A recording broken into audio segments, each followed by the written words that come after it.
In the criminal justice system, the people are represented by three separate yet equally important groups: the police who investigate crime, the district attorneys who prosecute the offenders, and Batman.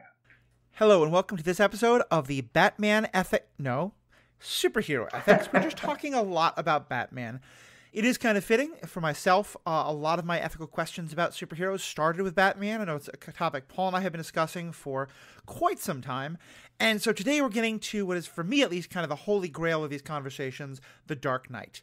We started our conversation about Christian Bale and Christopher Nolan last week, but we knew there was just so much more we wanted to say about it. So today we're going to continue our conversations about Batman and the ethical questions and the way those questions are presented and asking this question of who is our Batman as we look at the second of the Christopher Nolan movies, The Dark Knight. All that and more after a commercial break we have no control over.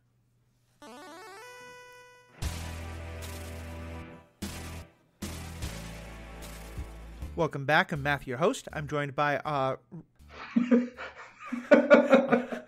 frequent guest, frequent Flyers guest. His miles are adding up. Paul Hoppy. Paul, normally now I would ask you about how you're doing, but I don't care. I just want to get right to the movie. Yeah, let's get into it. What was your kind of first thought the first time you saw Dark Knight? My first thought the first time I saw it was, wow, I can't believe I finally actually got into the theater to see it, because I kept going and it was sold out. And then the first time I actually did finally get tickets, we were waiting on the most ridiculous line in Times Square. And we were just like, I don't want to wait on this line any longer. And we actually got a refund and then went to see it on a Monday daytime or something. Okay. This was 2008. I was seeing a fair amount of movies at the time, I think. I think this came out right after Iron Man, right? And that sounds right. Around when The Incredible Hulk came out. And I just remember that being a very busy summer of movies. But the movie itself did not disappoint. And I think, Batman Begins really built up an excitement for this Batman. And then I had heard some things about Heath Ledger's Joker and whatever. Although I didn't pay. I was pretty good at the time at avoiding spoilers ahead of time, which I am again. And there was a time period when I wasn't as successful. But I would say that Heath Ledger's Joker just did not disappoint. And overall, I just really loved the movie. And it definitely confronts head on sort of why is Batman, Right. Yeah, it was interesting to me because I have distinct memories of the first time I saw it, particularly because I was kind of nervous going in. Not even nervous as much as apprehensive, because I had loved Batman Begins. But remember, the frequency with which superhero movies get made and remade, that's something that has been a big increase in the last 30 years, 40 years, but especially even in the last 10. And this was the first. I had not been paying attention to many superhero movies. I know that, for example, the Fantastic Four had two completely different remakes in my childhood lifetime, young adult years, but I hadn't paid much attention. And so, I know Batman and the people around him had been recast again and again. But this was the first time where I was going to see a movie where I'd already seen a version of one of the other characters played by someone else now being rebooted, whereas I understand you want to keep having Batman, but in my head it was well, we already had the Joker, Jack Nicklaus, so give us someone else. And I remember thinking, therefore, it's kind of weird that Heath Ledger was going to do it again. And then I heard all this stuff about, I'm pretty sure he had already passed away by the time the movie was released. Yeah, I think he Sure, died. there had been all this stuff about just what a experience it had been for him. And yeah, I just remember being so blown away. I mean, first of all, by his, what I think can be, it is the only one to win an Academy Award. The Academy's awards are, something we can raise a whole bunch of eyebrows at. But I do think that if you wanted to say that it's in the top 5 of acting performances in a superhero media, I don't think anyone's going to argue with it. I think it's definitely one of the best. And so I was so blown away by that. I was so blown away by how real it felt. It felt to me like all the things about Batman Begins, even more so. Especially in terms of the topic that I know we kept talking about last week of just this question of how do you fix a broken justice system, and you know, if you're breaking the law to fix the system, can you eventually stop doing that? So yeah, it set for me what was the absolute high bar that I thought could never be achieved again. I think there have been some of the MCU movies that have hit it. I think honestly, probably if there's one movie that comes closest, it's Logan, which is a Marvel movie. It's not an MCU movie. But it's still pretty damn rare. So to me, I think it is still very much in my kind of like absolute top of superhero movies. And just as we've talked about, it's not necessarily that it is essentially like, there's some little parts of it where maybe I like this person's Batman a little more, or this person's Gotham a little more. But I think overall, if I had to pick one sort of aesthetic and genre and mood and feel to have Batman stories in, it would probably be this one. Yeah, I mean, first of all, like, you know, the Academy Awards, like, yeesh. Don't get me started on them. I did, you know, root for Ledger to win the award. Not that, I guess, he cares. I mean, I think he died 6 months after filming finished and like 6 months before the film came out. You know, so he never saw, you know, what it became or how it was taken. I can only imagine kind of the toll that it can take on someone to try and portray a character like the Joker just in general, but then especially this version of the Joker, I think, felt more like a real person Joker. You know, like Jack Nicholson's Joker is so over the top in this. I feel like Jack Nicholson's Joker is perfect for the Tim Burton Batmans, right? Yes. But they are supposed to be this very kind of surreal, not this, you know, there's like a grittiness and a darkness, but they're not kind of like level-headed or like not, that's not really the right word, but just like they don't feel like, oh yeah, that could happen here, you know. It's not grounded in that regard. It's meant to be, that's the word, kind of surreal, metaphorical, that kind of thing. Yeah. I will say that, you know, that The Dark Knight was also nominated for sound mixing, which I would strongly disagree with. Yeah, it won for sound editing, which I believe has more to do with sound effects. Sound mixing has more to do with sound levels. I don't know technically exactly what each person does. My mom did work in editing, and her specialty was sound, and so that's something that I've always kind of really paid a lot of attention to. And so that, you know, for a movie that on a technical level is just almost flawless, the sound mixing like kind of makes me like, I'm like, why? But yeah. I will actually place that more on Christopher Nolan, because apparently a lot of his films are that way, and a lot of people have complained about a bunch of different films. So whatever, we get that out of the way in terms of the only technical complaint. I'll just add to that, because one that's often brought up, and I think it's very linked. Watching Batman Begins just literally a day before I watched Dark Knight. Yes.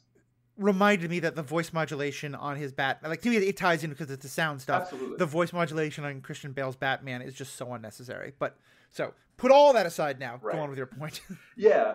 And it just, the sound at points is very effective, right? Like I can conjure up the feel of the music, and I think there is supposed to be, there's meant to be some sort of actual like physical feel when you're at the theater, you know, the way things hit. But like, I want to hear what people are saying. That's just like a little idiosyncrasy I have. You know, I like to hear the dialogue. I think overall the dialogue's actually quite good. So, yeah. You know, it's not the sort of dialogue you need to hide. Yeah, I just, you know, on a technical level, it's, aside from that, I think it's just, you know, the cinematography, the editing in terms of, you know, the cuts and, you know, the pacing of the film. The beginning, there's one sequence that we can get to that I felt was like a little bit unnecessary. And in terms of the writing, it feels like it has a lot of acts. I know it drew from several different comics, you know, including The Killing Joke, including, I believe, the Long Halloween. And so I feel like maybe narratively it's not, it doesn't feel flawless to me in that regard. But the performances and the sort of, there is this momentum, right, that I feel like carries through, not even, like, it's not just the story momentum. It's like the performances are so, like, captivating. You know, it's like once Joker's there and is, I mean, which is really from the beginning, right? And I know you had asked me via text while we were both kind of watching it separately, whether the opening scene where, like, each of the Joker's men, like, shoots one of the previous ones and then they get shot by the next guy, et cetera, et cetera, et cetera. He's like, no, I'm supposed to shoot the bus driver. What bus driver? Oh, that bus driver. Like, you asked me, like, whether that bothered me, because that is kind of one of my pet peeves, is, like, villains showing, like, that they're bad men because they're, like, killing their underlings and they don't care. Yeah. And it feels different here. It doesn't feel like that's the point.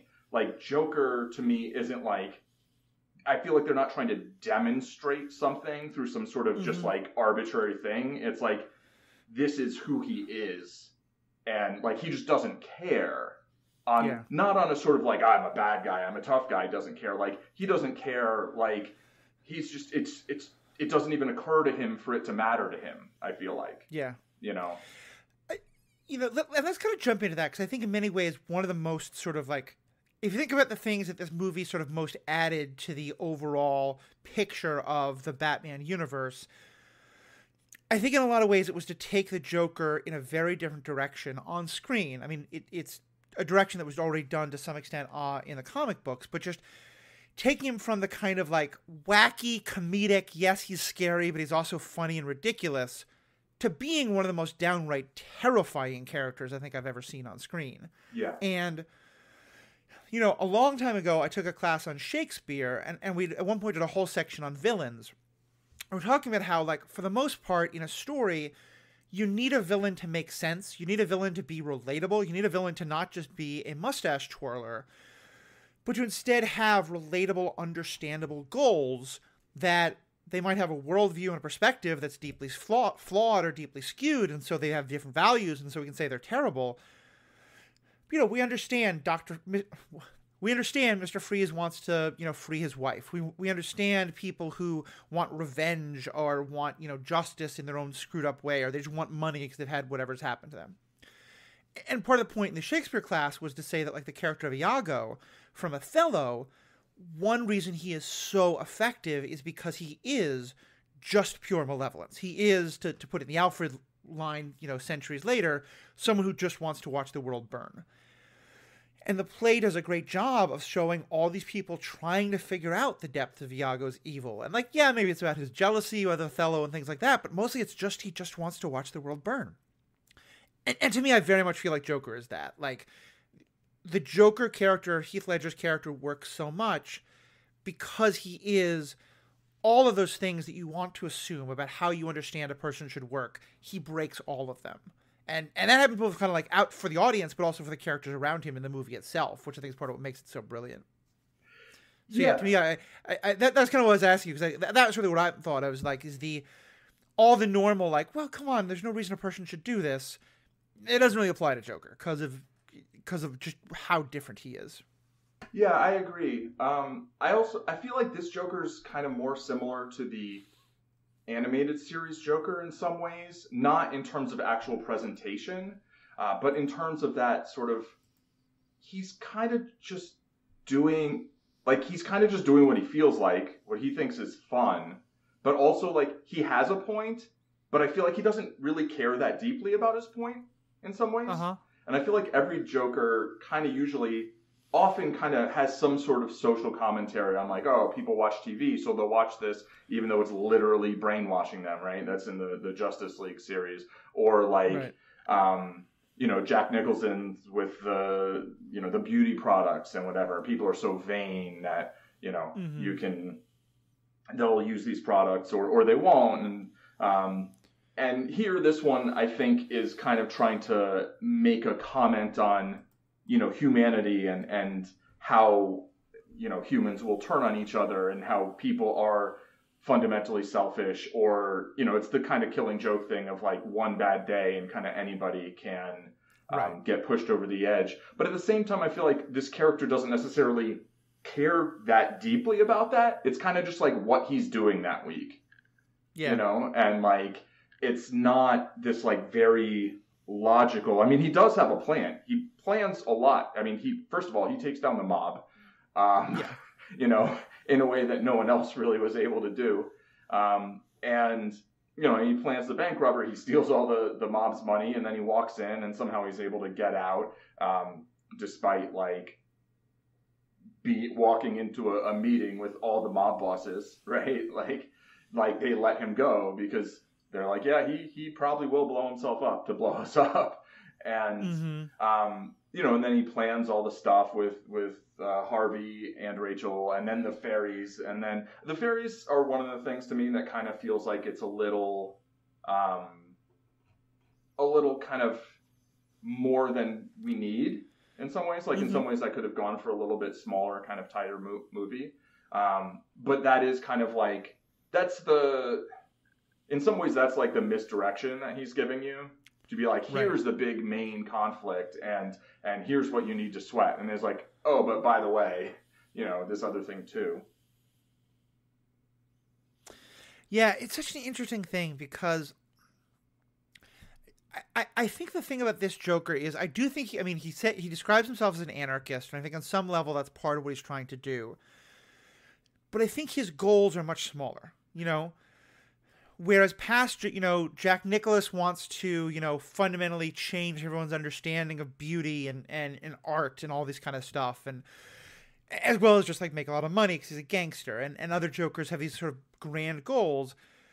This one, I think, you're right, a lot like the Mark Hamill Joker, is much more focused on, like, he looks at Batman, the police, and the mob as all in this kind of dance with each other where they're all following sort of unspoken rules, and he thinks that is all utterly ridiculous. And it's more like to some extent the whole thing with the fairies, which I think I like more than you do, but I also understand the concern about it.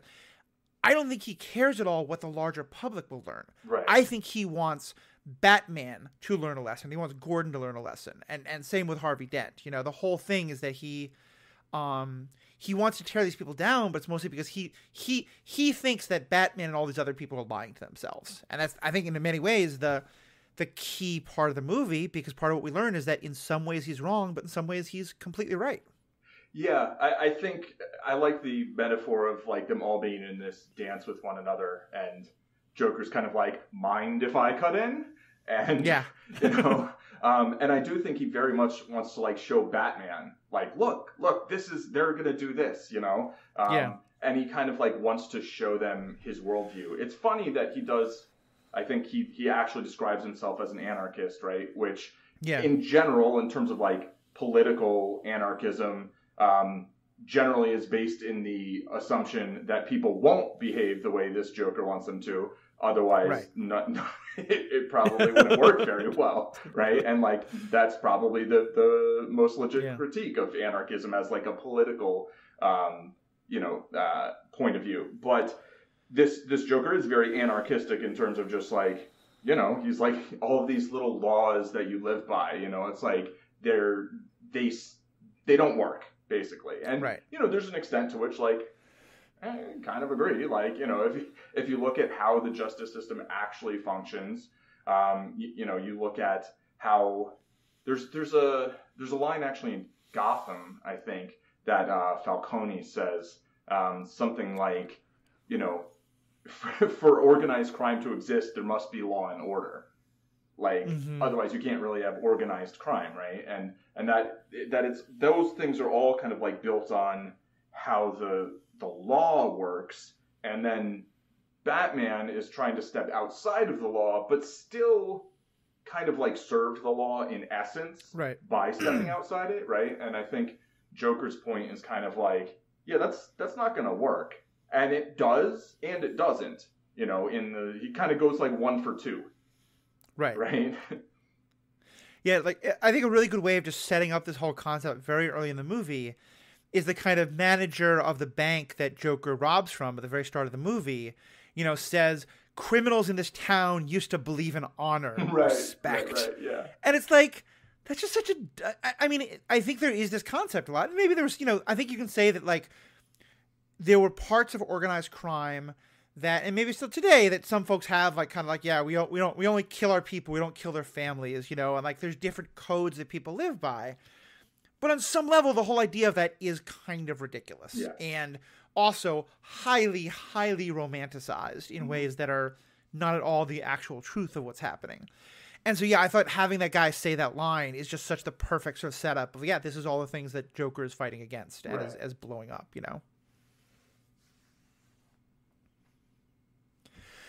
So overall, where do you think you put this portrayal of Joker? It's like, I don't know. I mean, if I have to rank them, it's going to be 1A or 1B with Mark Hamill's Joker. They're two very different, but in some ways similar portrayals. Mm-hmm. Like, I think Hamill's Joker wouldn't function in live action. Yeah, I think it's true.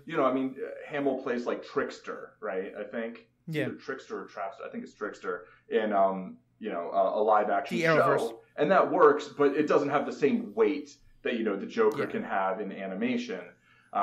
So I think that one is my favorite animated Joker, and this is my favorite live action Joker. I think Nicholson is fantastic and was perfect for that movie. I actually like Jared Leto's Joker in Suicide Squad. And there's got to be one. And I think Cesar Romero, there's plenty of people who do. Cesar Romero actually, I think was perfect for the TV show back in the day, I was thinking about it and thinking that in some ways, the question we keep asking of like, is this my blank? Mm-hmm. I think is a useful question for the most part. I think Joker may be one of those characters for whom it is the least useful. Yeah. Because I think this is my favorite version with Hamill being close and frankly Jack Nicholson, being close, and Cesar Romero also being pretty darn good. I even think the Joker in the Harley Quinn animated series is fantastic. Each one of those, though, is a very different interpretation of the character. Yes. And I think, honestly, I think part of why I don't like Jared Leto's version, and that's something we can discuss at a different time, it felt to me like he wasn't trying to give his take on the Joker. He was trying to do Heath Ledger Joker. And whether or not you think that's correct or not, I think that, like, if you told me someone else was going to try to do a version of Batman similar to what Christian Bale was doing, I'd be like, cool, okay, I like that version of Batman. Let's see more of that. If you wanted to see someone was trying to do a Kevin Conroy Batman, I'd be like, cool, let's see what that is. I don't want another Heath Ledger Batman, another Heath Ledger Joker. I think like it was so perfect for this, and it was so chilling that Joker, I think, is one character especially where I want to keep seeing it reinterpreted and in some ways, because I think Joker is so much a reflection of everything else that's happened. Like so much of Joker, and we talked about this with the animated movie, like so much of Joker is a reaction to Batman. And so I feel like whatever mood Batman is, Joker needs to match that. If that kind of makes sense. Yeah, that does make sense. I do disagree on the Leto Joker. I think actually he's maybe more close to the Jack Nicholson Joker in a lot of ways. I definitely think he was trying to do his own thing, but that's not really the point. I totally agree that Joker has to fit with Batman, right? Like they have to feel like they exist in the same world, and kind of mirror each other in a way, And I think that this one, that Ledger's Joker does that perfectly here. And I also think that the decision not to recast him, because they just recast Rachel Dawes, right? Yeah. Which we could get to her later. But I think if they try to recast Ledger and have somebody else like play that role, like I just can't even. Like, oh yeah, it's possible somebody could have nailed it, but it would have felt really weird. And I think it was a very good decision not to try to do that. Yeah. Definitely. And we can talk later about, I think actually when we already did an episode about the third movie, Dark Knight Rises, and I'm pretty sure we talked about I did not do that. Oh, you were not on that one. That's correct. That's right. And I think I feel very differently about the Dark Knight Rises than you do. I think it's true. I think I have come around to liking parts of it more, but I still feel very negative about it. But we'll definitely get into it at some later point. But I think, a very interesting question in that is to kind of wonder what would have happened. Would the Joker's character continue to be a part of it? Would Joker's character have continued to be a major part of the trilogy in the third movie if Heath Ledger was still around? Right. Which brings me, though, to a question I want to bring up, because I think it is very germane to all these questions about, is this Batman, how do these things fit? You mentioned the Killing Joke as one thing that I think this very clearly does, call it, you mentioned the Killing Joke, I think, is one thing that this very clearly is to some extent based on or, taking inspiration from. Down to, he doesn't use the exact words, but the Joker in this says a line very similar to the One Bad Day thing about, like, he wanted to prove that even someone like Harry Dent, the one that everyone saw as the best of us, you push him in just the right way, he can fall apart just like anyone else. Yeah. Obviously, for those who haven't read The Killing Joke or haven't seen the movie about it, one of the kind of key questions that's really left very open is, at the end of the book, at the end of the story, Batman is having to wonder, am I wrong to continually save Joker's life or to continually leave him alive when what happens is he keeps breaking out of Arkham and he keeps quite literally killing more people. Right. And so on some level he is confronting the question of, should I just kill the Joker? And I think there's a lot of discussion about how, because it ends in a fairly, cut to black kind of way, which I think you can interpret it as Batman finally decides to kill Joker. Or you can decide that he doesn't. But either way, you and I talked when we talked about Batman Begins about how the one kind of like, this is not my Batman, is when Batman knocks Ducard not out, but kind of knocks him aside. The train's about to crash, and he says, I don't have to kill you, but I don't have to save you either. And he quite literally leaves him to die. In this, for me, it didn't feel coincidental. We see Joker get knocked over the edge, and he's falling to his death, and he's just he's screaming, but kind of whatever, death's gonna be cool, we'll see. And Batman saves him. And Joker's Joker's asking, why did you save him? To me, it felt so similar to what happened with Ducard at the end of the last movie that I thought it was very intentional, and it was kind of supposed to be a commentary on the no, actually Batman is the guy who saves the Joker, even if maybe you think he shouldn't. What's kind of your take on all that in terms of both the Killing Joke and the Batman Begins and how that scene played out? Yeah, I mean, first of all, I'm a big fan of people are free to interpret media how they choose, Yeah. I think that's great. You can think about something a particular way. I can retcon in my head, Ducard was Ducard. He wasn't Ra's al Ghul. Whatever. Yeah. I absolutely hate the take of the Killing Joke that, Batman kills him at the end. No, hard pass. That's fair. Very much not my Batman. But would you at least agree that the story is set up in a way to, the idea is that Batman has to really confront that question? 100%. Yeah, okay. To me, that's the more important point. Yeah, for sure. No. Yeah, I wasn't disagreeing with your overall point. Just that detail, But I think the point of the Killing Joke is that Joker is trying to push Batman or Gordon over a certain line, and that Batman's just no, and there's another sort of version of the Killing Joke where maybe it's not Batman, but that maybe we'll talk about someday. And it kind of works a little differently, and I think it's interesting, and here I think it works very well with Harvey Dent, knowing that he's Two-Face, right? That is the character's story, originally. And so I think they, took the sort of the essence of the Killing Joke and then applied it here. And I think in a third movie in a universe where Heath Ledger is fine, I think you absolutely bring Joker back. I don't think you necessarily make him the principal villain, but I think you make him an important part of the plot, Yeah. So, there's even another world where it's Harvey isn't actually dead, You know, he's like, Right.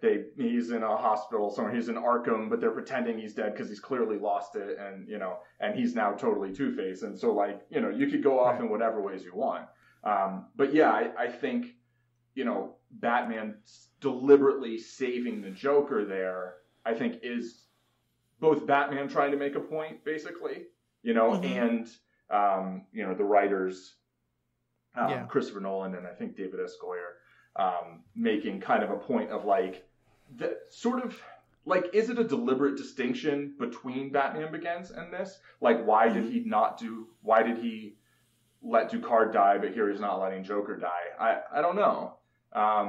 Is it because Joker completes him too? Like, or is it because Joker's deliberately set up this whole, you know, the first one, Ducard was like, well, you have to kill all these people for this reason. And, you know, and Batman's like, no. And then here, Joker isn't like, you should do this for this reason. He's like, I'm basically going to twist you to the point where that's what you're going to do.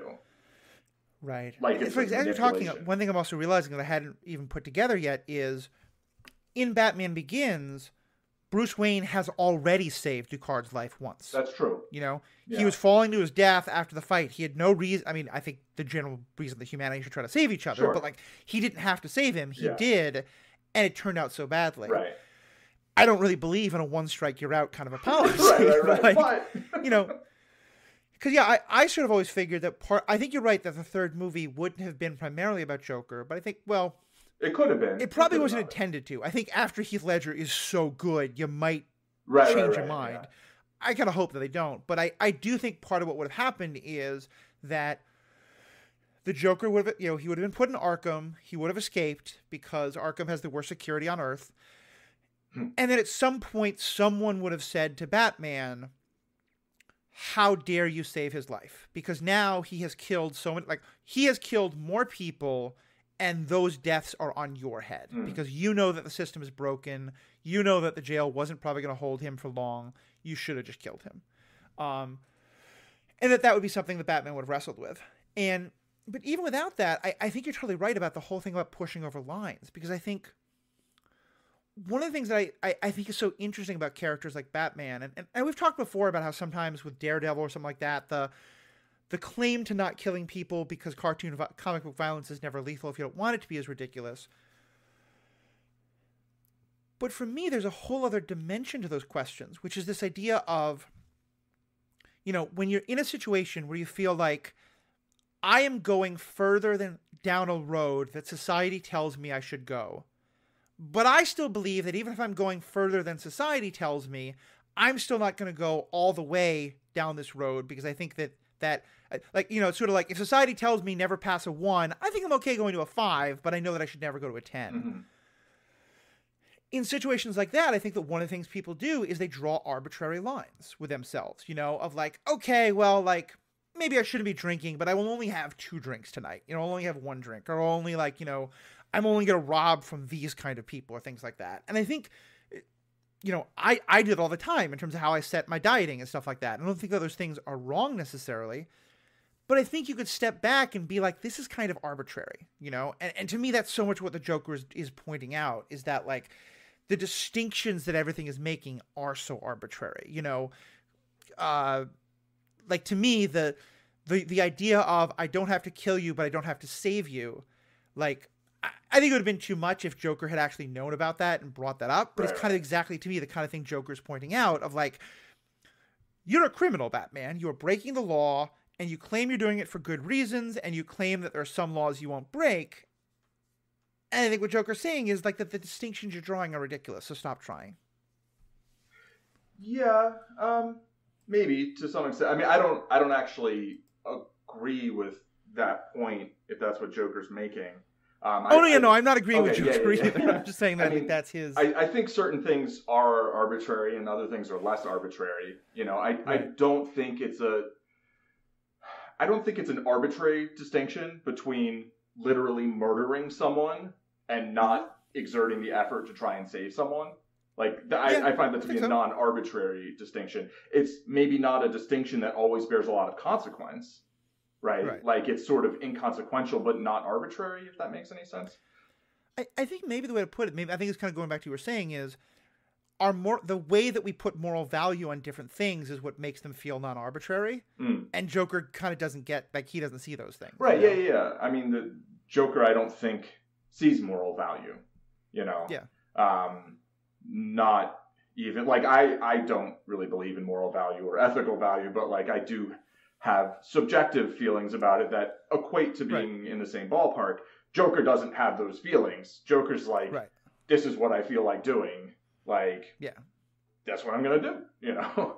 And I think he does think, like, you know, Batman and, you know, the mob and, you know, the various arms of law enforcement all have their own things where they're basically restraining themselves maybe from doing some of the things that they would otherwise want to do that would then maybe actually be coherent with what their goals are.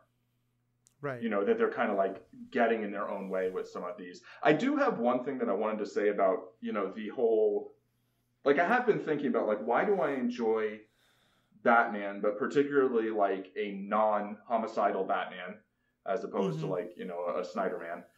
And then also, like, enjoy Dexter, and to some extent Punisher, but then also Daredevil. Right. And I think what I came to a realization of today is that a big part of it for me is, like, how much power does this character have?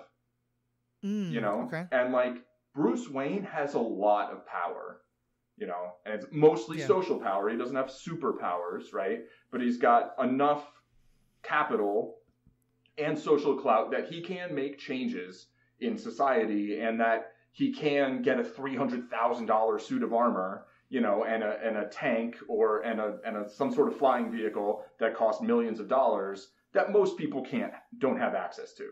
Right? Right. And so I think for a person like that, who has that level of power, or Daredevil, who has superpowers, right? Limited ones, but still superpowers. I think for a person like that to put limits on themselves, particularly when they're stepping out of society's limits, I think is more important. And I mean, Dexter puts limits on himself that kind of his dad did, right? Right. But, you know, a character like Dexter is like just a guy who doesn't have a whole lot of power in society and doesn't have any superpowers. And so for a character like that to be like, well, yeah, I'm just going to kill these people, kind of, I'm a little more comfortable with that, which isn't to say I'm advocating it. Please don't go around killing people. But, like, it feels a little safer than if you have, you know, a billionaire with a plane and a tank and, you know, this ridiculous body armor. If someone like that goes around killing a bunch of people, it's like, that feels like it's going to get out of hand a lot quicker. So I feel like the more power a person has, the more they need to come up with some sort of, okay, this is where I'm going to draw the line, because I'm not listening to anyone else's lines.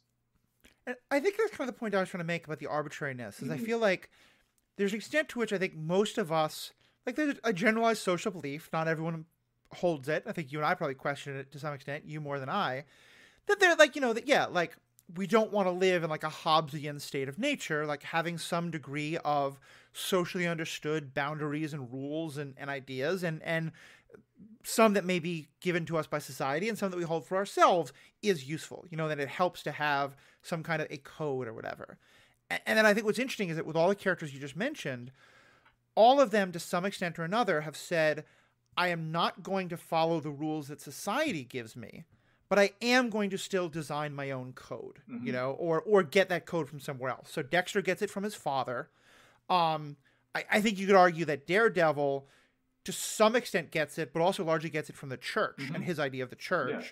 You know, Punisher still has his own, like, I think I disagree with Punisher's code a lot, but I think he also very much has a code. For sure. You know, and same with Batman. And that's exactly Joker's point, is the Joker's, I think, kind of point is, the code society gives you is dumb, but the code that you give yourself is just as dumb. Right. Because it's kind of like what you were saying before. He doesn't have this well thought out plan, because that's also giving himself a code. Yeah. He's, like he says, he's a dog chasing a car. The dog doesn't have a, like, mental thought of cars are meant to be chased, and therefore it's ethical for me to chase the car. It just chases the car. Yeah, although I would hesitate to project too much into, like, canine cognition. I think people take a lot for granted in terms of how animals behave. But yeah, I mean, I see a lot of dogs chasing cars, and it doesn't seem logical to me, but, like, whatever. I don't know.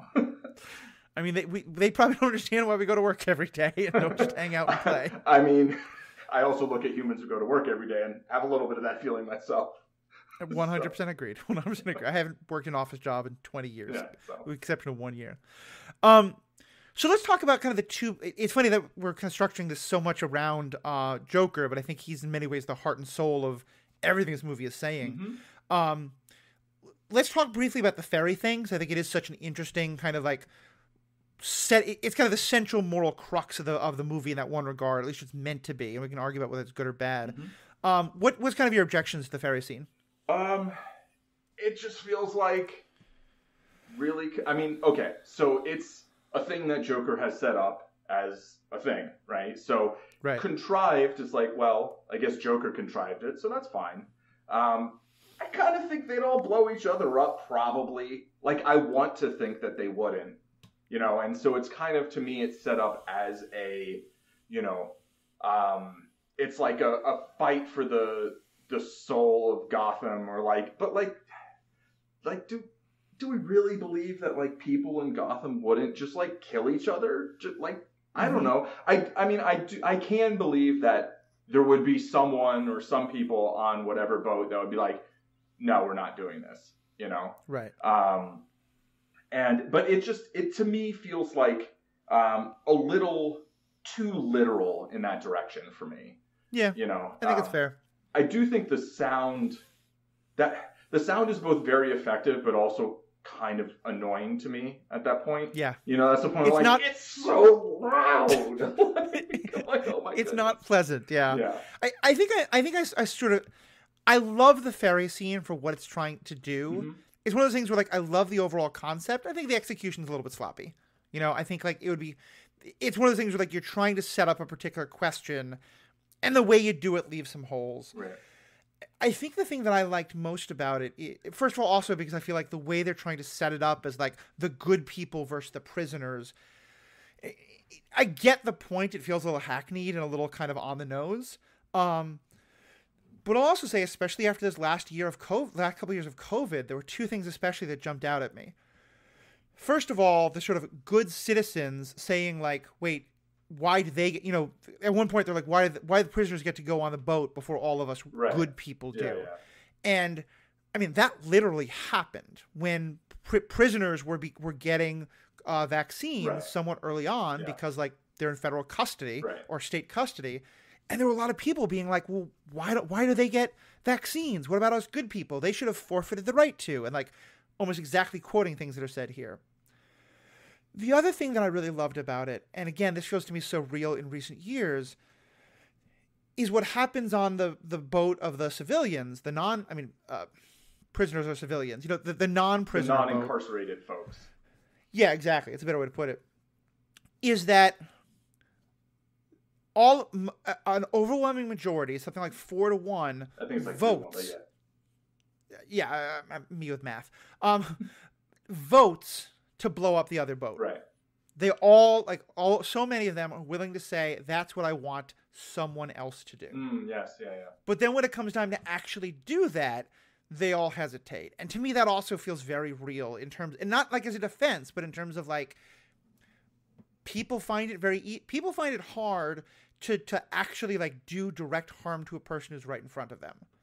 But it's very easy for them to vote for something that is gonna make someone else push the button to make someone else be harmed, and they can still kind of say like, yeah, but I didn't do it. I just voted for it. I was one of many.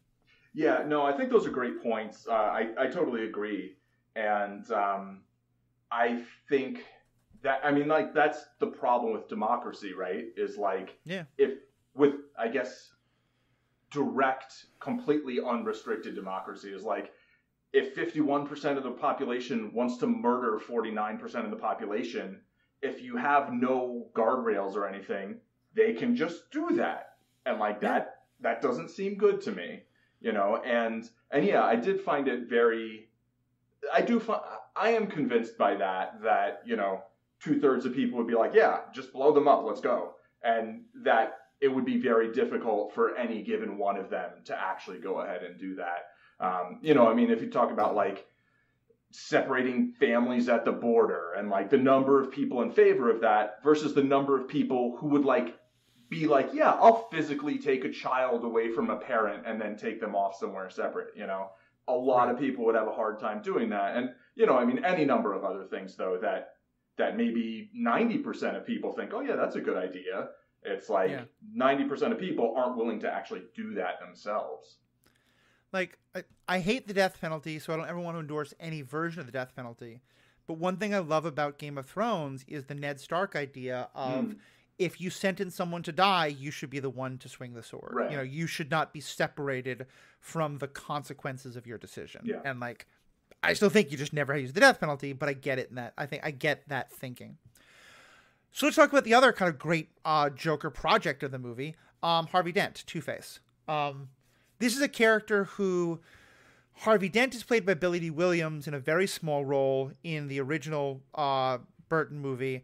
Then he's recast as Tommy Lee Jones when he becomes Two-Face for the first of the Schumacher movies, which we'll get to at some point and have probably a lot of thoughts on.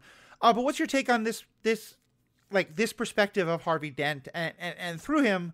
Like, I want to talk about Dent, I want to talk about Gordon, and I want to talk about this whole question of like saving the justice system and like how it all works. And I feel like they're all kind of tied together. But let's start with Dent.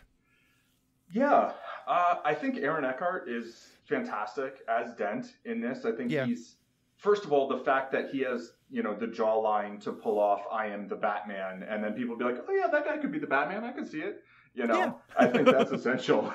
But also this sort of like, you know, idea of being like this white knight and this like, you know, I'm not afraid to prosecute. You know, and I mean, I'm sure we both have plenty of things to say about the justice system in general and whether that's the best way to go about trying to, you know, change things. Right.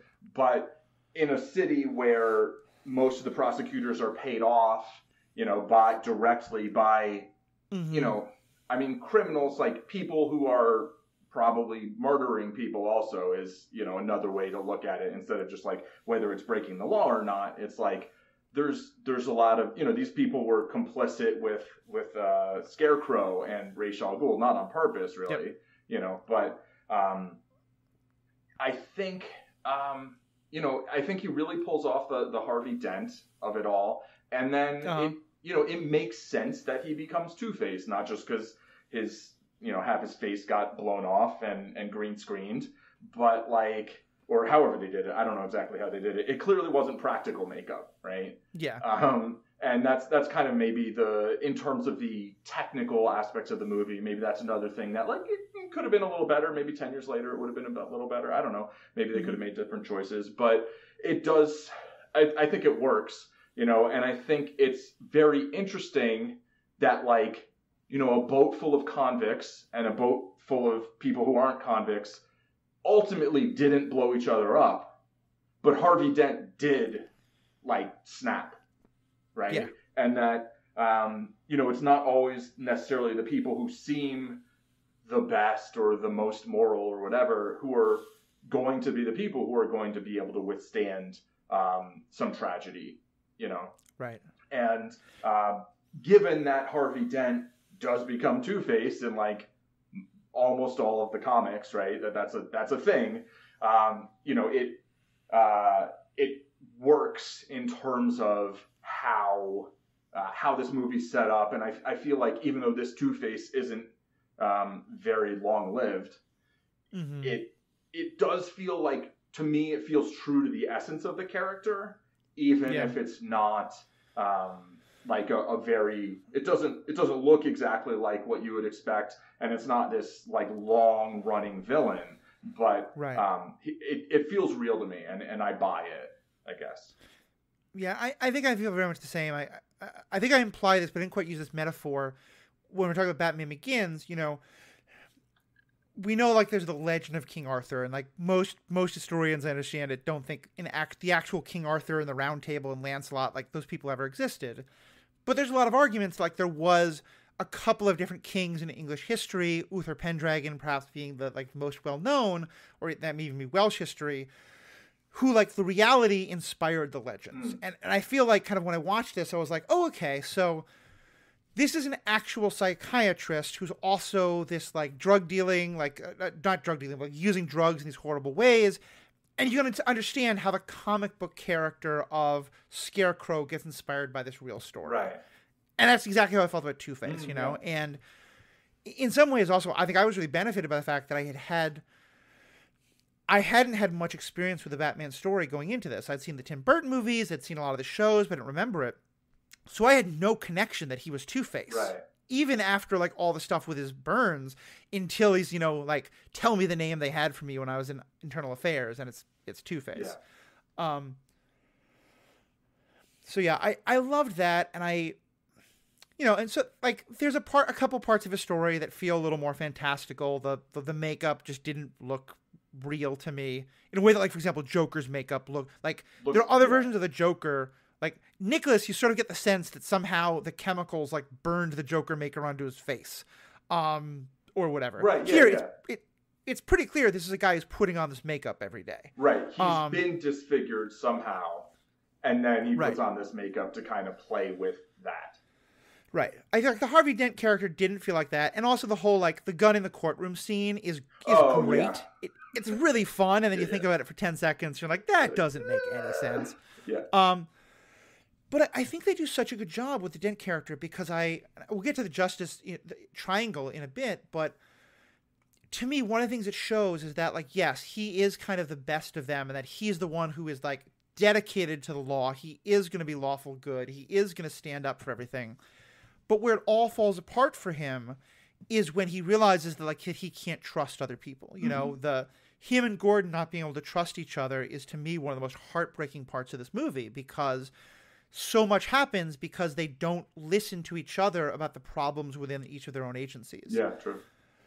And I think one of the things that is really essential to it, though, and this is, again, such brilliant writing, is that the bad day that Dent has doesn't start with Rachel dying and his face being blown off. It starts with him coming to realize all the different things that are, you know, just how deep the corruption goes, and him having that scene with the mob person who he's captured, who he thinks has killed Gordon, and he's basically going to kill him until Batman stops him. You know what I'm talking about? Like, he's in an alley with a prisoner, and he's, like, about to shoot the guy, and Batman stops him, and he's doing it kind of like let's let luck settle it. Like, he's throwing one bullet in the gun. Yeah. But he's not about to shoot him. He has a double-headed coin. He's bluffing. Oh, okay. No. Oh, that's right. That's right. He's not going to shoot him. And Batman's like, I can't leave something to chance. He's like, oh, I didn't, or something like that. Okay. That's correct. So that changes what I'm saying a little bit. But like, you look at him in that scene, like, he is definitely far beyond the proper procedure is to arrest you and take you in and have the police. Like, he's already starting to snap in that moment. Like, even without the shooting, I think what he does to that guy is a lot further than maybe Harvey Dent at the start of the movie would have done. Mm.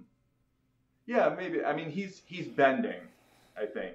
Yeah. But that's the thing. It's like, if you bend, you might not break. But, you know, he's bending a little bit there. I do think he basically just snaps when you know, with the whole blowing up thing. I think that's a lot of it. And I think, and maybe I'm reading this theme too much into it, but, you know, to me, all the people, with the whole thing we're just talking about code, the point of the code is that you will bend, but you'll know how far to bend without breaking, you know when to stop. Yeah. Dent doesn't have that. So Dent thinks you should never bend, and so it's very brittle. And so once he does, everything comes apart. Okay, yeah. I also think, like, you know, maybe he's not as pure good as he wants to be or represent himself to be, you know. I mean, I think people very rarely are, you know. Most people, like, have an idea of themselves, and then an idea of themselves they're trying to project to others, and then it's like who they actually are overall. Like, he was called Two-Face. Is that just because he was in internal affairs and, you know, he basically was investigating other cops, or was he always a little bit? He had a double-headed coin, you know, like, clearly he's a politician. Right. He's a very good politician. Exactly. So clearly he already has some level of wanting to deceive people, right? Yeah. So he's not really this pure lawful good kind of person, that's who he portrays himself as, and that's who he's perceived as mostly, but not so much by the cops, who, you know what, like most of them probably deserve to be investigated. I mean, everyone should be, but like we know that most of them were corrupt, right? Yeah, the whole like internal affairs is by definition bad and untrustworthy. To me, it's that same like I'm not a rat. From Right, the first exactly. Movie, where you're like, let's not demonize the people who are trying to stop corrupt cops. How about that? Yeah, you know? Yeah. And so, yeah, and I think it really makes a lot of sense. I think that's part of the point is that Joker's the one who sees that. You know, he's the one who sees, like, Dent is not the perfect paladin that you think he is. Right. And so, yeah, so what, to me, I think kind of the central heart of this movie is this idea of how do you break the law in order to fix the law? And part of what this movie is getting at is that the problem with someone like Batman is when you make a hero out of someone who is breaking the law, even for a good reason, now these copycats want to do it too. Now everyone starts thinking they should be a vigilante. And, like, you know, in some ways, like, there's a great question one of them asks, like, why can you do it and I can't? And what gives you the right? Like, yeah, what gives you the right? And Bruce says, like, because I'm not in hockey pads. And it's like, well, I don't think your privilege and economic resources should be what gives you the right to break the law. Right, like, that shouldn't be. It's like, because I've thought about it for 20 years and trained really hard, and, you know, I'm not just, like, suddenly decided to do it. Not like, oh, because I have a $300,000 suit of armor and you're wearing hockey pants. Right. But yeah, so what's your take on the kind of rut? Because it's basically throughout the movie, it's Gordon, Dent, and Batman all together having these ongoing conversations about how they can each play this different role in trying to make things better. What's your kind of take on that? The different, in some ways, it's a philosophical debate about what do you do to bring about justice in a world with a broken justice system, which is a philosophical debate with no meaning for us today, of course. Right. But right. Yeah, I mean, I think, you know, the question that I would be more inclined to ask is like, can you even construct a justice system that is going to do what you really want it to do? Or, and further, like, what do you really want it to do? You know, do you want it to put criminals away in big quotes, or like, do you want it to discourage people from like killing each other, or do you want it to exist in order to basically preserve the power of the powerful? You know, and that's basically the justice system has been working very well up until this point. It's just that the purpose of the justice system was to protect the power of the powerful, basically, right?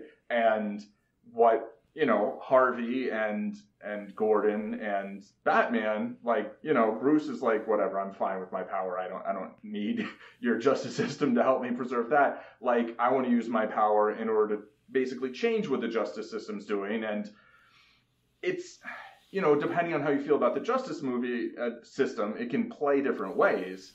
But overall, it's like, if the idea is if like the number one thing you want to do is like stop murderers, say, you know, or make it actually safer to walk down the streets.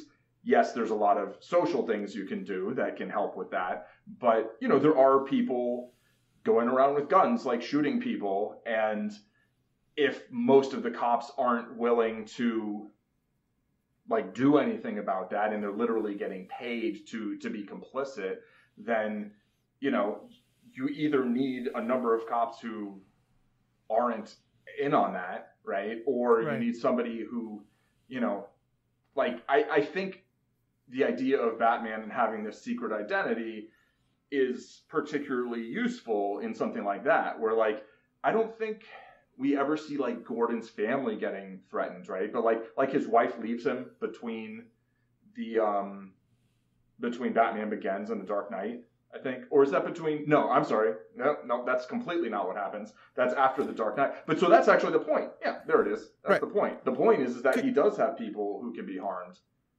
Yeah, I mean, Gordon's family, does get threatened by Dent. But also, it's because he knows that his family could be in danger that he fakes his own death. Right. That's true. Through the movie.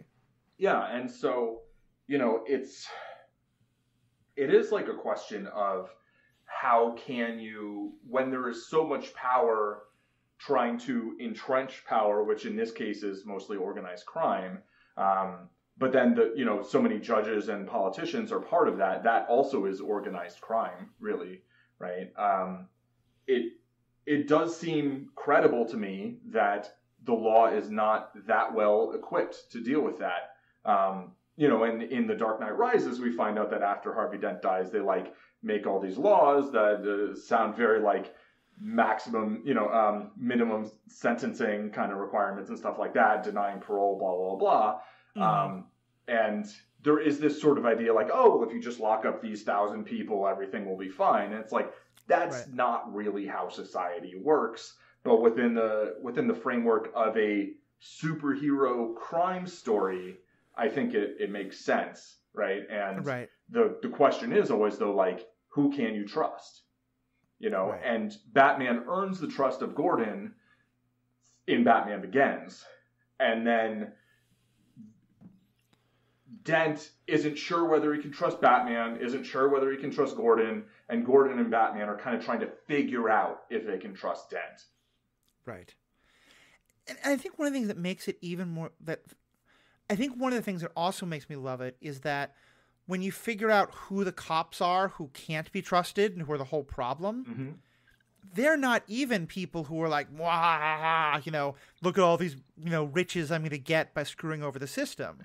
Ramirez has a sick mother who's dying and she can't afford the hospital bills. And that's how they first get their hooks into her in terms of the corruption, And I thought it wasn't maybe until the second or third time I watched this movie that I really noticed that detail, because it's such a blink and you miss it thing. But it's such she's probably the one who was one of the most responsible for everything that happens. And yet, it's not, she's in this horrible situation herself. I don't think it in any way justifies what she does, but it's also I can't hate her. She's not just greedy. She's not just let's have crime. She's in this horrible situation that I think a lot of people will be I don't know, maybe I would pass on what seems like a little bit of harmless information, and then it just gets worse and worse and worse. I think that was a really important point in the movie, right? Is that it's not a whole bunch of people who are actively, proactively trying to corrupt the system or proactively trying to enrich themselves. It's a lot of the people are just people who someone got leverage on, and then they're just they kind of don't have a way out once they're in. Right. Totally. In that regard, to me, I think it's probably why I love both of them so much. So much of the kind of ethos of this movie about crime and justice and the role that an individual can have in fighting a corrupt system reminds me so much of The Wire. Oh, yeah. And it's a little bit of a different take. There's more of the power of the individual, but it's very much that same thing of it's not about individual people. It's about the system being broken and you have to fix the system. And being able to get your hands wide enough to get around the whole system to fix it is just almost impossible. Right. Absolutely. So in terms of the third element of that kind of triumvirate of the movie, we talked a little bit about Gordon, but then we kind of pushed off the Gordon conversation for this. What's your take on this position on Gordon? I love this portrayal of Gordon. I think Gary Oldman is he's such a chameleon, first of all. Yeah. I remember, I think the first time my mom watched these movies, and, she had been talking at some point about how much she loved Gary Oldman. I'm he's Gordon. And she's like, wait, what? Really? Yeah. He's and so it's I'm sure not the only person, who doesn't match him, him up here with him and everything else he's in. I think, it's funny that I think The Dark Knight won best European film in some film awards. Because we think of Batman as this American, Gotham is kind of New York, although it's mostly Chicago and these, and but so many of the actors are British, and the director, of course. And this Gordon he just feels like a real world Gordon who is in this very difficult place where, he does want to do kind of what he signed up for, but that's very hard to do. And, the thing is, it's as a cop, you're not trying to do the whole thing yourself, right? You have a team, and he puts together a team. But, I think Harvey Dent asks him at some point, how can you, can you trust your people? Like, da da da da. And, you know, he's basically like, yeah, you chose these people who weren't all entirely trustworthy. And Gordon's like, you know, I picked from what was available. Right. Like, it's not like there was this fountain of like not crooked cops. And it's like he did his best to vet them, but obviously he wasn't flawless in that. And, you know, it's hard. And I think that's a pretty vital part of his character. And granted, the perspective that I think many people, particularly white people, have about the police has changed quite drastically since when this movie came out and today. And I think if other folks, especially those who've been much more on the receiving end of police violence, want to be like, so you mean you just woke up? I think it's a perfectly fair critique. I think I had a much less aware knowledge, understanding of the way I viewed cops at the time I watched this movie originally than when I watch it today. But certainly today, I mean, one of the things that I really notice, I don't know if this is intentional or not, but so much else is intentional that I think it might be, is that Gordon is another, like all three of them have really good intentions, but have some kind of a failing of some kind. Mm-hmm. And that for Dent, it's that he wants to be more perfect than he is, and everything else that goes with that. And for Gordon, I think it's that as much as he understands how broken everything is around him, he still has to have he has a fundamental belief in the institution of the Gotham police that just is not, it doesn't live up to, and that's everything from like when he's like, I can't be a rat because I have to still respect the cops, to, he can't bring himself to listen to Dent saying like the cops you're working with are dirty. Yeah. I mean, I feel like Gordon is a cop through and through. He's a cop's cop. He's like not gonna not become a cop just because the system's not working right. Like he's dug in and he wants to set it right the way he thinks is right, One of the things that I think is most interesting in Dark Knight Rises is that we actually do get a cop who maybe isn't that, and, maybe becomes another Batman.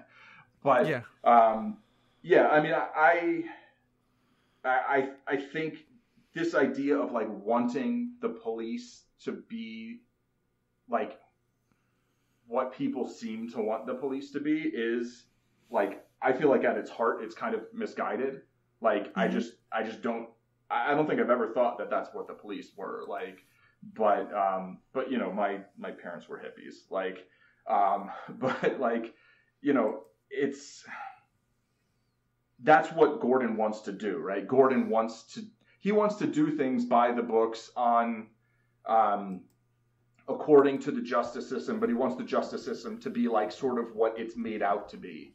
And, there's a real question of like, can that even be a thing, or does it have to be dismantled? I feel like these movies don't really address that, right? They're basically, I think they come with the premise of like, yes, it is possible to have a functioning justice system that does what most people think it should do, rather than what it does and what it's actually been built to do. And I think, and this is a discussion we'll get into at a later point, but I think for me, that's one of the biggest reasons why I find Dark Knight Rises much harder to watch, mm-hmm. because and maybe a couple of years had passed even between this movie and that one. That movie feels to me like it is very, very pro-cop and very anti sort of the critique of cop, even to the point of like, to me, the movie feels like a direct attack on like the Occupy Wall Street movie in ways that I really hated, but that's a whole other thing. But like, I think there's definitely an evolution of, because that's what the whole movie is about like, what role should cops play? What role should a justice system play? And where does a Batman stand in that whole system? Yeah, and I will say that if I saw The Dark Knight Rises as that, I would very much dislike it. I don't think mm-hmm. that's at all what it's actually doing. I think that's a reasonable perception. I do think the movie was written considerably before the Occupy Wall Street movement existed, and filming started before Occupy Wall Street started. Mm-hmm. It then can be interpreted a certain way, but the fact that, to me, the most significant moment in that movie is Blake throwing his badge away mm-hmm. and deciding to not be a cop. And Gordon's like, can't I convince you differently? And so to me, like, that movie is definitely not saying, like, cops are great, cops are good. Like, well, I'll bring it back to the dark. Maybe we'll cover that again sometime. There's a lot there. just bring it back to the Dark Knight. One of my favorite parts was Batman beating the crap out of the SWAT team. Yeah, like honestly, that was pretty fun like to watch. One of the top moments for me, because like they're gonna go in hot-headed and they're gonna shoot all the hostages, you know, and they haven't figured out what's going on, and so it's kind of like that they don't know what's going on, but it's also they're going in guns blazing, you know, and it's like Batman's like, okay, I have to take out the SWAT, and then I have to take out the other guys with guns, and then I have to let loose the hostages. Oh, and here's the Joker. So I thought that was I think we're very much in similar places, especially on Gordon. You know, this is very much my favorite. This is very much my Gordon. This is my favorite version of Gordon. I love the TV show Gotham, and I love the character of Jim Gordon in that TV show. I don't think that Jim Gordon grows up to be the Gordon that I love in the Batman story itself. I kind of think, to me, Gotham is kind of an AU. But yeah, and I think there's so many other characters we could dive into, so much more about this movie we could talk about, because I mean, it's such a rich movie. And we'll definitely be coming back to it. We will definitely do The Dark Knight Rises, because I really want to explore that further with you. So we'll definitely talk more about The Dark Knight Rises. Let me kind of bring us back to maybe the kind of one last part of this movie that I want to discuss and get your sense, because it is very much, I think, another part of the, like, does this or does not fit your idea of Batman? Which is where, you know, he's taken this idea of using tech to be a great detective to basically figure out a way to, like, hijack every cell phone in the world, or at least at this point in Gotham, but he could do it anywhere, to spy on everybody at all times in order to figure out, like, these things to do. And he uses it to basically create sonar, but also to, you know, find the Joker and stuff like that. And, I mean, at the time, it seemed like a possible future to be afraid of, and maybe kind of fantastical. Today, we know that Google and Apple and companies like this have done exactly this at the government's request. But you get this very nice moment with Fox, where Fox is like, I'm going to help you do this now, but I will resign from the company because I don't think any person, he says, like, I don't think any one person should have this much power. And Bruce Wayne clearly has kind of anticipated this, and I think to some extent agrees. He kind of acts like, this is a necessary evil, and I'm going to want you to destroy the whole thing the moment this particular mission's done. What's your kind of feel on how that whole thing plays out? Yeah. So obviously this is something that we're actually dealing with now in terms of tech companies and big data, and some of them I think are actually very attempting to be uncooperative, and other ones maybe more proactively cooperative. But within the context of the movie, it's tricky, because it's like, you know, it's the like, well, just this once. We'll just do it this once. It's like, but if just this once it's useful, then, like, why not another time? What if there's a bigger issue that you can use? Like, isn't it, you know, to me, technology and power ultimately just comes down to, like, who's in control of it and what do they want to do with it, you know? And so I think the sort of like, well, we're just going to have it work this way, this one time, and, you know, you're going to be in control of it, Lucius, and then you can blow it up at the end. Like, couldn't you have just made it so that he's the only person who's able to use it, and then that's it, you know, and then he doesn't have to blow it up? I also feel like that whole thing, it's like, it is a little bit about, like, well, you know, how much power is reasonable? Is it reasonable for a person to have? It also, though, feels a little bit to me like a workaround of the like not having to do, like, detective work. You know, it's the, like, tech in place of detective work. And it's like, if he was able to build this, I don't think Bruce Wayne, like, assembled this by hand, right? Right. So, like, somebody else now knows how to do it. Yeah. So it's like, that's the thing. You know, it's like, you can't put the genie back in the bottle.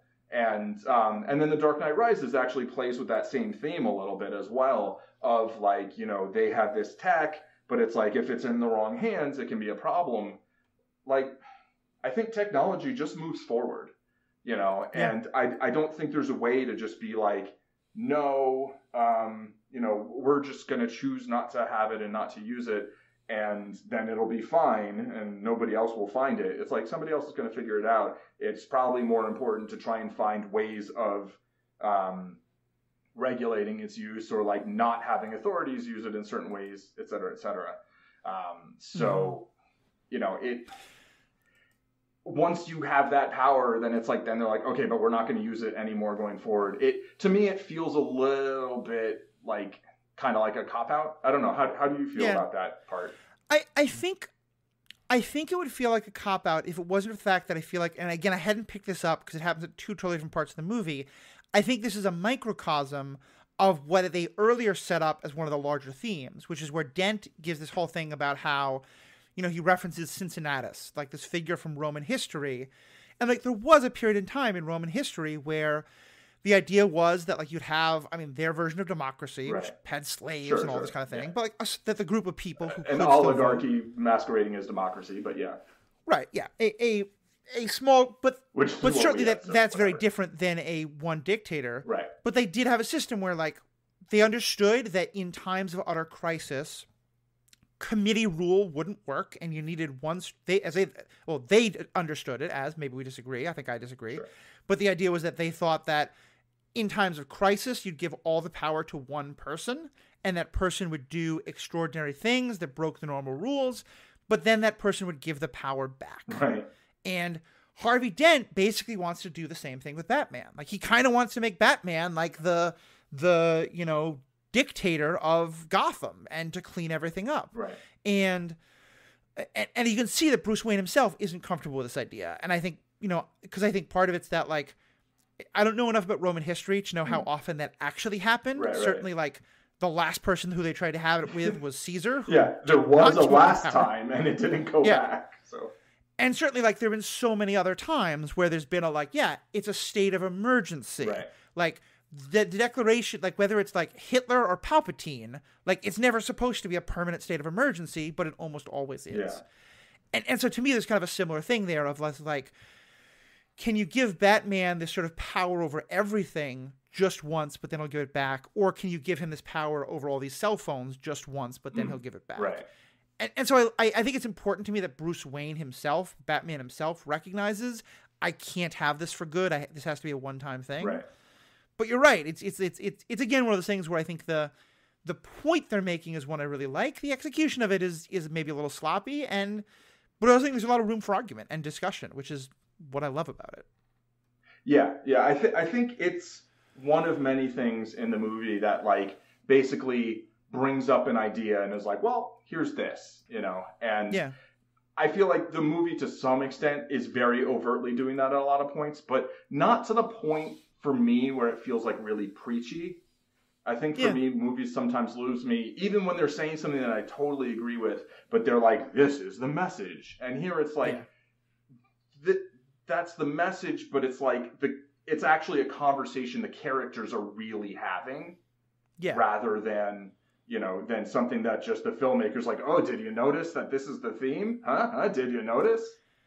Yeah, like we've talked about how like you and me discussing Civil War, which we have completely different understandings of at the end. I mean, there's a lot of ways in which we see it similar, but like you're team Cap and I'm team Coney. And that one of the brilliances of that movie is that you can walk out holding either of those positions, because I think the movie is a little more team Cap, but the movie sets it up in a way where it's like, here's this question that each of these characters has their own point of view on, but where do you stand? And I think this movie does the exact same thing of like, I don't think Christopher Nolan thinks there's an easy answer to how you create justice in a system with a broken, in a broken world with a broken justice system. Yeah. He's saying, but here's three people who've given it an awful lot of thought, and here's all their various perspectives on it. Yeah, I agree with that. I mean, I've seen Nolan describe his films as like not political. And, and it's like, you can laugh and it's like, yeah, but really, but at the same time, it is like, they're stories. And I do think that he is just trying to tell a good story, and he thinks this is a good story. And I think it's a good story. And I think there's a lot of political takeaways, but I don't think that there's like a whole lot of, but this is the answer, Very much so. Yeah. I think, I heard this said in terms of my job when I was a pastor, but I think also like I've heard a lot of like professors and academics and people in many different professions say that this is their job. It's like that, the job isn't to tell people the answer. The job is to help them frame the question so that they can wrestle with the question themselves. And I think I don't think Nolan is trying to preach. I think he's trying to start conversations. Yeah, I agree. And that's what I love. But you're also right, as well as also just tell a great story. Yeah. There's so much we didn't talk about here. All the stuff about Rachel, who was, I wish Katie Holmes continued with the part. I did find out that it wasn't the director didn't recast. They really wanted Katie Holmes. She was busy. It does mean that Heath Ledger winds up being the person who gets to make out on screen with both of the Gyllenhaal siblings, which is kind of weird. Yeah, although I don't know if I describe this one as making out per se. Yeah, no, I mean, he forces a kiss on her. Not quite the same, but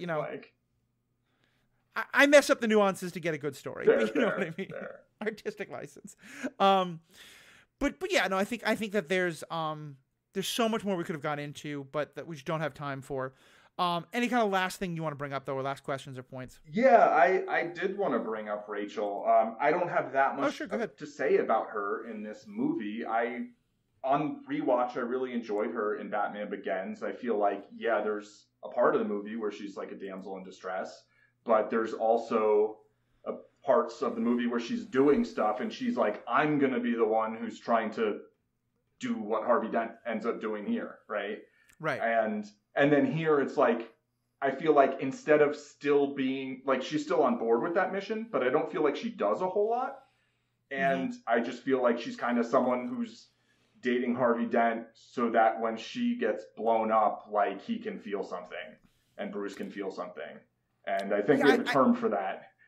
And it feels applicable here. And that's maybe in a story sense my biggest sort of complaint about the movie. I think that's very fair. Because it's funny, at one point when I was saying, we've got these three people with three different points of view. And in my head I was thinking, wait, but what about Rachel? Yeah, what about Rachel? But the thing is, in this, she's not. Like, she instead, and I think you're right, it's one of my other frustrations with the story, both because of that, but also because in some ways I feel like, one of the central questions is, does Batman have to become a permanent fixture, like just always like the force in the dark while everyone else is trying to work in the light, or can he be in Cincinnatus? Can he give it all up? Right. And I feel like they make Rachel a plot device where instead of her being a real character, she now is the way of kind of complicating that question for Batman, where you have to ask, does he want to give this up because he doesn't think it's needed anymore? Or does he want to give it up so he can go have this life with Rachel that he's always wanted? And I feel like we talked about this with Batman Begins. I feel like that's a very different kind of story for him, and I do wish that those two. I think the question of, is the best way to fight crime to be Batman forever or to be Batman for a period of time, is a great question. Yeah. I think the question of, does Bruce Wayne always want to be Batman? Or can he punch enough bad guys that he gets enough therapy that he can go back to living a normal normal life? Most Batman stories answer that question. You could have an interesting story, and this kind of is, to throw the question into doubt. But by conflating the two, I just think both stories suffered a little bit. And in this case, it's the story with Rachel that really, really suffers. Yeah. And I think you're right. The fact that she literally dies just to advance both Bruce's and Harvey's story is not great. Yeah, yeah. And then the whole Hong Kong thing also kind of, to me, feels like if you were going to trim 10 minutes out of the film, that, to me, didn't add that much. That was kind of like, let's show something with Batman doing cool Batman stuff, Yeah. I think that's exactly. I think, like, you and I have talked about that as much as, like, a good fight scene is fun, and you can sometimes enjoy them a lot more than I do. Like, a lot of times they're not the thing in the movies that we're most interested in. And that definitely felt like they wanted to get a good fight scene in and some really good tech and some really good, like, Batman and Morgan Freeman, our Christian Bale and Morgan Freeman having some fun, snarky lines to each other, while also being kind of racist to an Asian character. Right. They wanted to have that so that then we could have an hour of basically just talking, until the big, like... Yeah, it was like buying some of the audience's patience or whatever. But the thing is, it's like, if they knew they were going to have this Joker be this compelling, maybe there isn't as much effort to kind of insert scenes like that in, Yeah. Because it's like, you don't always know when you're going to get a performance that's just like, yeah, someone's just going to sit there and watch it because it's just that compelling. Right. And I think there's kind of a fun story with it in terms of, like, the Asian banker is Mr. Liu, Lau, I think is his name? Lau. Lau, thank you. That character is kind of set up as untouchable, And at different parts of the movie, Batman and the Joker are the two people who are able to get to him. Yeah. In part because they don't do things the way everyone else does. But yeah. So anyway, no, thank you for bringing that up. I was kind of dismissing the Rachel thing, but you're right. It actually is a problem with the movie, and also is kind of the kind of thing we like to talk about. Yeah. So it just goes to show you can make a great movie with some significant problems. Yeah. And I imagine. And I think some of these are ones that I think are problems at the time of the movie. I think also it's a 20-year-old movie that, like a lot of movies at the time, hasn't aged as well as it would have liked. True. 13 or 14, but yes. Math. I'm numbers, good at numbers, calculations. Numbers are arbitrary. Free your mind of these arbitrary constraints. Anyway, so thank you, Paul, as always. Folks, you want to check out more about what Paul's doing, just search for Zen Madman in all the places. You find great content about poker, about other stories, Paul's fiction, which is definitely worth checking out. If you want to check out more of my stuff, go to theethicalpanda.com. There you'll find all my podcasts. You'll also find all the other ways that you can give us feedback. We love feedback. I actually just got a great email about neurodivergence and Queen's Gambit that, Paul, I'm going to share with you, and you and I can kind of get into, because I think it makes definitely points out some things that I think I probably missed the first time we talked about it. I should have talked about more, but also I think I have a somewhat different take than the perspective the writer has in. So as myself, a fairly neurodivergent person, but we'll get into that. And that's the point. Like, these are conversations. Nolan is starting a conversation. Paul and I are continuing it. But we want to continue it with you all. So write in, send us tweets, send us emails, send us Facebook posts. Paul, as your animal rights guy, how do we feel about carrier pigeons? Are carrier pigeons is that like animal abuse? Hard is that pass. like a fair hard pass? Okay. Also, so that brings up the dogs. I wasn't a fan of the whole dogs thing in this, but anyway, moving on. Yeah, that's fair. I mean, there are people who would argue that birds aren't real and they're all a tool of the government. So if you hold that belief, then maybe like a robotic carrier pigeon is fine, but probably just stick to email or Twitter or one of those. Anyway, thank you all so much for listening. Please chime in with your thoughts about it. We'd love to hear it, and have a great day.